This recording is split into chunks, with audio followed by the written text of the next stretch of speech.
de Israel foi desmatada no bioma amazônico no ano passado, quando a destruição aumentou 21% na região que abrange 9 países que abrigam a maior floresta tropical do mundo, segundo a Organização de Conservação da Amazônia. Nesse ritmo acelerado, a floresta amazônica chegará a um ponto crítico em 10 a 20 anos, após o qual entrará em uma espiral de morte contínua à medida que seca e se transforma em uma savana, disse Carlos Nobre, cientista de sistemas terrestres da Universidade de São Paulo. Cerca de 17% menos 18% do bioma já foi destruído, e com 1% a mais desmatado a cada 3 anos, o ponto crítico da destruição de 20% menos 25% está se aproximando rapidamente, disse Nobre, que não é filiado à Organização de Conservação da Amazônia. É obrigatório chegar ao desmatamento zero em toda a Amazônia em menos de 5 anos, disse Nobre. A primeira análise da conservação da Amazônia sobre o desmatamento no ano de 2020 mostra que cerca de 21 mil quilômetros quadrados, 8.108 milhas quadradas, de florestas antigas foram cortadas ou queimadas, mais ou menos do tamanho de Nova Jersey, descobriu o grupo sem fins lucrativos dos Estados Unidos na sua análise de dados de satélite. Esses números são simplesmente alucinantes, disse Matt Finner, que lidera o projeto de monitoramento da organização na Amazon. O bioma amazônico é esmagadoramente dominado pela floresta tropical, mas inclui outros ecossistemas que compartilham um conjunto semelhante de plantas e animais. Muitas partes da Amazônia experimentaram um clima mais seco no ano passado e, portanto, ficaram mais suscetíveis ao fogo. A Bolívia foi responsável pelo maior aumento na destruição em comparação com 2019, quando enormes incêndios devastaram suas florestas secas de Chiquitano, disse Finner. Muitos bolivianos usam táticas de corte e queima para limpar a terra para gado ou soja, e os incêndios podem ficar fora de controle e escapar para a floresta em condições de seca. A Bolívia anunciou estado de emergência em outubro, dizendo que 600 famílias foram afetadas pelos incêndios. Depois da Bolívia, Peru, Colômbia e Equador viram aumentos menores no desmatamento. O Brasil teve o maior desmatamento, respondendo por 61% dos hotspots na Amazônia em geral, embora a destruição da floresta em 2020 tenha sido semelhante a 2019, disse Finner. Acho que 2019 é considerado um ano muito ruim para a Amazônia brasileira. 2020 teve menos imprensa e atenção, mas foi tão ruim, se não pior, disse ele. Os dados de 2020 são baseados em uma análise preliminar de alertas de desmatamento gerados pela Universidade de Maryland, com números finais a serem confirmados ainda este ano. Com a agência Reuters.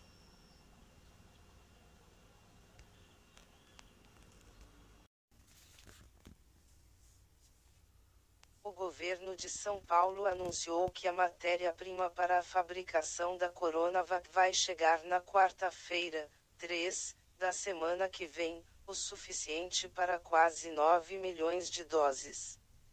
O desembarque dos insumos deve acontecer com quase um mês de atraso. Eles deveriam ter chegado da China no dia 6 de janeiro. O contrato entre o Instituto Butantan e a Sinovac previa um lote de 11 mil litros, mas a pedido da fabricante chinesa a remessa foi dividida em duas. O presidente Jair Bolsonaro celebrou a chegada do material da China. Segundo ele, os insumos já estão em área aeroportuária para pronto envio. Embaixada da China nos informou, pela manhã, que a exportação dos 5.400 L de insumos para a vacina Coronavac, aprovada e já estão em vias de envio ao Brasil, chegando nos próximos dias. Assim também os insumos da vacina AstraZeneca que estão com liberação sendo acelerada.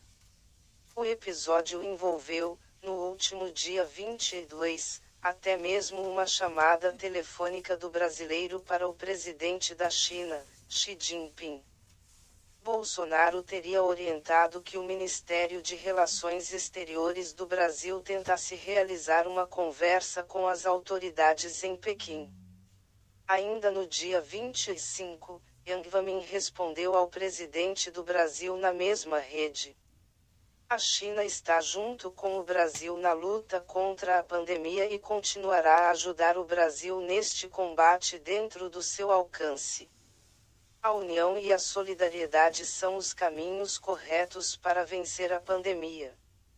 Enquanto o Brasil, em especial o Instituto Butantan, depende da liberação de uma nova remessa de insumos da China para retomar o invase de doses da Coronavac em São Paulo, a agência de notícias Sputnik Brasil conversou com o professor da Universidade Federal de Ciências da Saúde de Porto Alegre, Alessandro Pascoaloto, para compreender o cenário de vacinação em massa no Brasil, assim como a importância dos recursos enviados pela China. Para Pascoaloto, o que são 5.400 litros de ingredientes farmacêuticos ativos? Eu não sei. Eu não sei quanto disso é usado para cada unidade de vacina.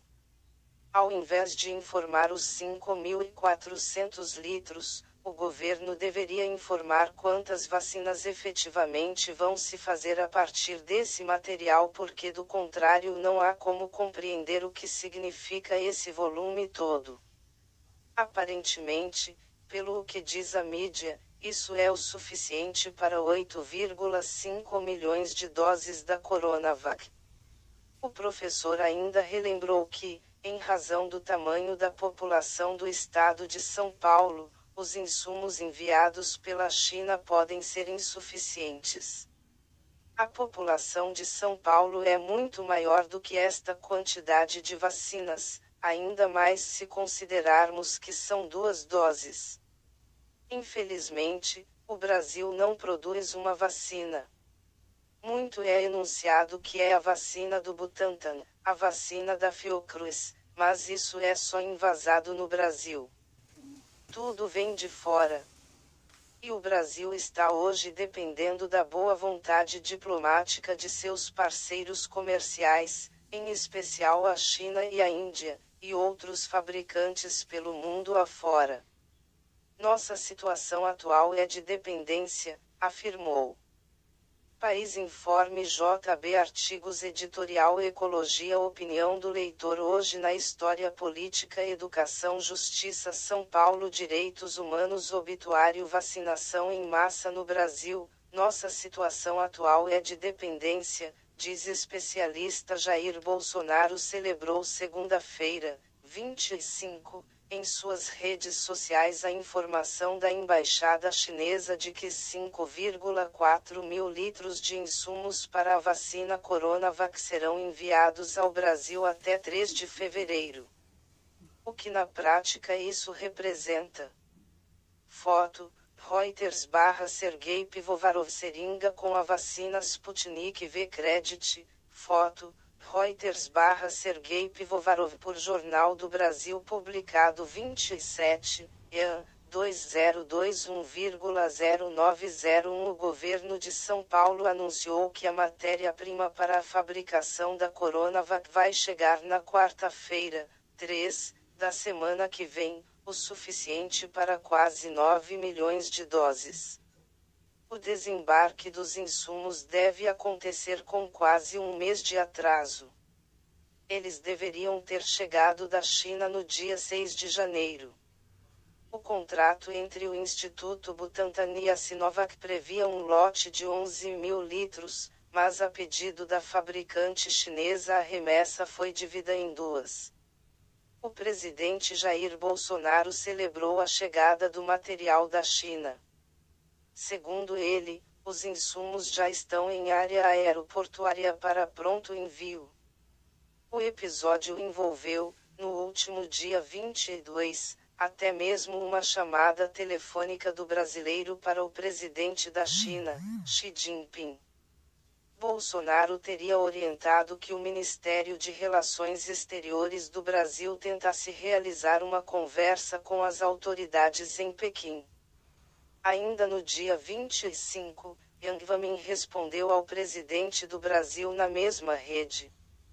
Enquanto o Brasil, em especial o Instituto Butantan, depende da liberação de uma nova remessa de insumos da China para retomar o invase de doses da Coronavac em São Paulo, a agência de notícias Sputnik Brasil conversou com o professor da Universidade Federal de Ciências da Saúde de Porto Alegre, Alessandro Pascoaloto, para compreender o cenário de vacinação em massa no Brasil, assim como a importância dos recursos enviados pela China. Para Pascoaloto, o que são 5.400 litros de ingredientes farmacêuticos ativos? Eu não sei. Eu não sei quanto disso é usado para cada unidade de vacina. Ao invés de informar os 5.400 litros, o governo deveria informar quantas vacinas efetivamente vão se fazer a partir desse material, porque do contrário não há como compreender o que significa esse volume todo. Aparentemente, pelo que diz a mídia, isso é o suficiente para 8,5 milhões de doses da Coronavac. O professor ainda relembrou que, em razão do tamanho da população do estado de São Paulo, os insumos enviados pela China podem ser insuficientes. A população de São Paulo é muito maior do que esta quantidade de vacinas, ainda mais se considerarmos que são 2 doses. Infelizmente, o Brasil não produz uma vacina. Muito é enunciado que é a vacina do Butantan, a vacina da Fiocruz, mas isso é só envasado no Brasil. Tudo vem de fora. E o Brasil está hoje dependendo da boa vontade diplomática de seus parceiros comerciais, em especial a China e a Índia, e outros fabricantes pelo mundo afora. Nossa situação atual é de dependência, afirmou. Vacinação em massa. Pascoaloto explicou que, para os grupos prioritários, profissionais da saúde, idosos, mesmo acima de 75 ou 70 anos, e indígenas, possivelmente esta quantidade seja o suficiente. Mas a demanda é muito maior. Em uma previsão, ele afirmou que para que a vacina efetivamente reduza a transmissão da doença, vai ter que ocorrer um momento onde mais da metade de toda a população esteja vacinada. Então é muito possível que passemos todo o ano de 2021 ainda na expectativa de algumas pessoas serem vacinadas. Isolamento social deve ser mantido em meio à possibilidade do Brasil chegar ao fim de 2021 sem uma campanha de vacinação. O especialista em doenças infecciosas fez um alerta: vejam que interessantes os dados dos estudos das vacinas. Vejam que interessantes os dados dos estudos das vacinas. As pessoas não adoecem de modo grave, e elas não morrem de Covid-19. Mas muitas delas, quando pegam a Covid-19, a chance é reduzida de ter doença, mas pode ter doença leve, e pode ter doença muito leve ou mesmo assintomática. Ou seja, muita gente vai continuar transmitindo a Covid-19 mesmo tendo a vacina. Por esse motivo, reforço, é muito importante que sigamos com as medidas de distanciamento social e o uso de máscaras. Especialmente o distanciamento preferindo sempre ambientes abertos e ventilados. Até que metade da nossa população seja vacinada, nós precisaremos manter essas medidas para proteger as pessoas que gostamos, concluiu, com a agência Sputnik Brasil. Comissão da Pessoa com Deficiência e DETRO-RJ fiscalizam empresas de ônibus. A Comissão da Pessoa com Deficiência da Assembleia Legislativa do Rio de Janeiro, ALERJ, realizará, nesta quarta-feira, 27, fiscalização em ônibus de linhas intermunicipais de Resende e Volta Redonda, numa ação em parceria com o DETRO-RJ. O presidente da comissão, deputado estadual Marcelo Cabeleireiro, DC, e o coordenador do órgão, Charles de Souza, vão acompanhar a vistoria. As fiscalizações de acessibilidade são fundamentais, pois grande parte das denúncias que recebemos na comissão é de pessoas com deficiência, que sofrem diariamente com as dificuldades impostas por esse grave desrespeito à lei e aos seus direitos. Seguiremos realizando fiscalizações em diversos municípios do estado e esperamos com isso contribuir para que o cenário mude. Ainda precisamos avançar muito no Rio de Janeiro, disse o deputado. Cooperativa de MG cria ração que reduz metano das vacas. Há muitas causas para o aquecimento global. A industrialização acelerada e a dependência dos transportes aos combustíveis fósseis são dos maiores agentes. A redução das atividades industriais devido ao maior isolamento social na Covid-19, incluindo a drástica redução das viagens aéreas, e da queima de querosene especial pelos aviões, conseguiu ganhar 3 anos das metas de redução das emissões de gases de efeito estufa do Acordo de Paris. No Brasil, 2 vilões continuaram presentes, os desmatamentos e queimadas na região amazônica, que em 2020 se estenderão de forma dramática ao Pantanal, e o efeito estufa causado pela emissão de gás metano pelo rebanho bovino.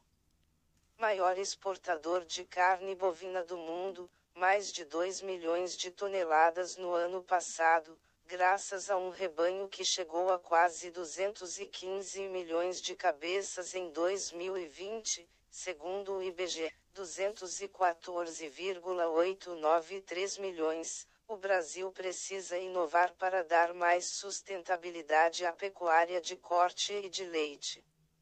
O sistema digestivo dos ruminantes produz muito gás metano. Na pecuária de corte, infelizmente, avançam os casos de desmatamento de florestas da Amazônia. A legislação manda preservar 80% da cobertura vegetal da área, e da Mata Atlântica, mínimo de 20% de preservação. Mas na pecuária de leite, mais próxima aos centros produtores, as técnicas agrícolas têm encontrado boas soluções para mitigar o problema. Sistemas integrados de pastos com faixas de florestas de eucaliptos ou pinos têm neutralizado as emissões de gás metano dos chamados puns das vacas de leite.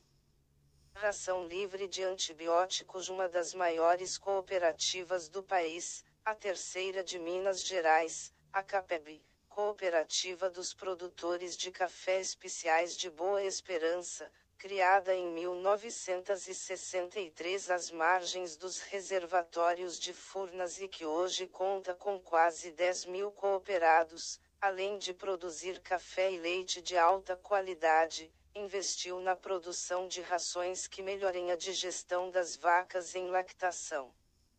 Com isso, contribui para a produção de um leite mais saudável para o consumidor e a redução da emissão de gás metano pelo rebanho dos cooperativados. Com sede em Boa Esperança, a CAPEB é presidida por André Luiz Reis e atua em 8 municípios do sul de Minas, onde os produtores revivem a política do café com leite em bases modernas. Desde o começo deste século, diante da nova conscientização dos consumidores, sempre à procura de alimentos saudáveis, a cooperativa começou a investir na produção de rações livres de antibióticos. Mas a produção agrícola brasileira não só abusou dos agrotóxicos, como passou a usar antibióticos em excesso. Quantas mães não oferecem suculentos morangos aos filhos e não sabem que em Atibaia, município maior produtor de São Paulo, o uso de antibióticos era comum até anos recentes? O engenheiro agrônomo Gustavo Henrique P. Vilela, responsável técnico pela fábrica de rações para vacas em lactação da Copeb, lembra que muitos antibióticos usados em larga escala hoje no Brasil na alimentação animal, já foram proibidos há anos na maior parte da Europa, diante dos estudos que comprovam que o uso de tais moléculas torna-se deletéria à saúde humana. O surgimento de superbactérias, antes mesmo da Covid-19, ligou o alarme. Neste sentido, a fábrica de rações Capeb decidiu no ano passado atender a nova demanda mundial de alimentos seguros e saudáveis, mas principalmente na sustentabilidade das atividades agropecuárias a longo prazo parou de usar antibióticos nas suas rações destinadas a vacas em lactação. Ele garante que a cooperativa chegou a 2021 com 100% de nossas rações destinadas a vacas em lactação, totalmente livres de antibióticos. Os antibióticos foram substituídos pelo uso de uma molécula fitogênica. Fitogênicos são combinações padronizadas, específicas e baseadas na ciência de compostos bioativos encontrados em plantas com eficácia comprovada e impacto sustentável em animais, pessoas ou meio ambiente, denominada Act4Boost, composto com comprovada eficiência mundial. A empresa Delacon é líder global no segmento, em inovações para a nutrição animal. O bioativo melhora a produção dos animais, reduz a CCS, contagem de células sintomáticas, do leite, tornando-o mais saudável. Aumenta o teor de proteína e nutrição do leite e garante maior eficiência alimentar das vacas. O resultado final é a produção, com mais rentabilidade, de um alimento livre de resíduos de antibióticos e o enorme ganho ambiental, decorrente da redução da emissão de metano pelo gado, destaca Gustavo Henrique. Biden e Putin debatem acordo sobre armas nucleares após telefonema. Parlamento russo aprovou extensão de pacto. O internacional Biden e Putin debatem acordo sobre armas nucleares após telefonema. Parlamento russo aprovou extensão de pacto Reuters/Kevin Lamarck, presidente eleito dos Estados Unidos Joe Biden Credit, Reuters/Kevin Lamarck por Jornal do Brasil publicado 27, EAN, 2021,0901. O presidente dos Estados Unidos, Joe Biden, e seu colega russo, Vladimir Putin, tiveram a primeira conversa oficial do mandato do democrata na noite dessa terça-feira, 26, e debateram temas relacionados ao acordo sobre armas nucleares e sobre a prisão do opositor Alexei Navalny. O telefonema foi confirmado pelos porta-vozes dos dois governos, Jen Psaki por Washington e Dmitry Peskov pelo Kremlin. Segundo a Casa Branca, Biden afirmou que o país está ao lado da Ucrânia sobre a agressão sofrida pelos russos, com a anexação da Crimeia e a área de conflito há cerca de 7 anos na região de Donbás. Além disso, os dois trataram sobre os ataques cibernéticos imputados à Rússia pelos serviços de inteligência de Washington e sobre pontos de conflito no Afeganistão. Por sua vez, o Kremlin informou que Putin pediu por uma normalização das relações entre as duas nações.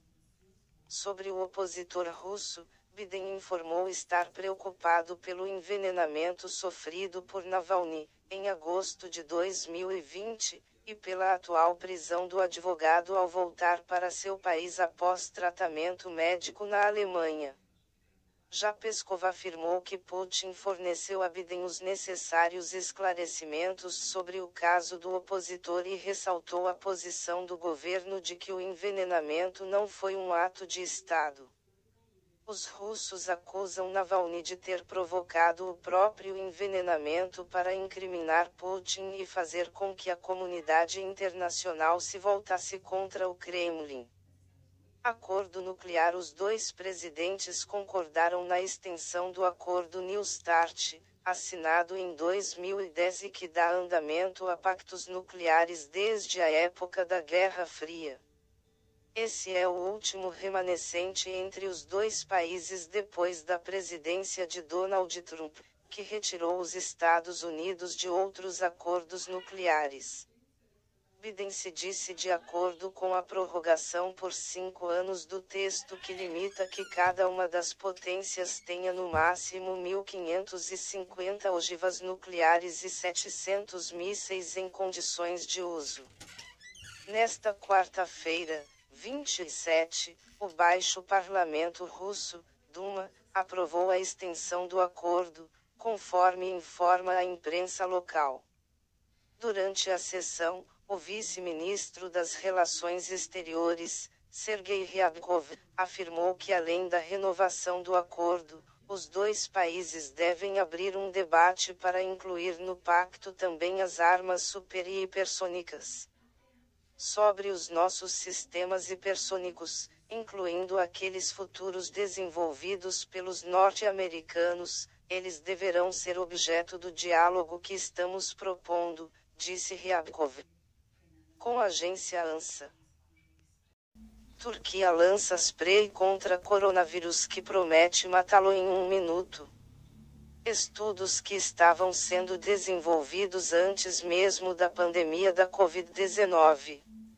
O Ciência e Tecnologia Internet Turquia lança spray contra coronavírus que promete matá-lo em 1 minuto. Estudos que estavam sendo desenvolvidos antes mesmo da pandemia da Covid-19. Pichabay. O spray nasal chamado Genoxin foi desenvolvido por professores e pesquisadores da Universidade Uludag, em Bursa Credit, Pichabay, por Jornal do Brasil, publicado 27, EAN 2021-1001. O spray nasal chamado Genoxin foi desenvolvido por professores e pesquisadores da Universidade Uludag, em Bursa, na Turquia. A solução promete matar completamente o coronavírus e não danificar as células epiteliais em membranas mucosas quando aplicada, segundo reporta o Daily Sabah. O Dr. Cüneyt Özaklı, um dos pesquisadores do estudo, disse que vinha realizando experimentos com medicamentos antivirais antes do coronavírus, e que na verdade a solução surgiu há 2 anos para ser testada em efeitos antimicrobianos, mas depois que a pandemia começou, o foco mudou para o vírus SARS-CoV-2. Descobrimos que a solução era um produto que poderia ser utilizado com alguns efeitos, como cicatrização de tecidos e prevenção da inflação. O ingrediente principal do produto era conhecido há 2 anos, no entanto, havia problemas no seu uso para a saúde humana.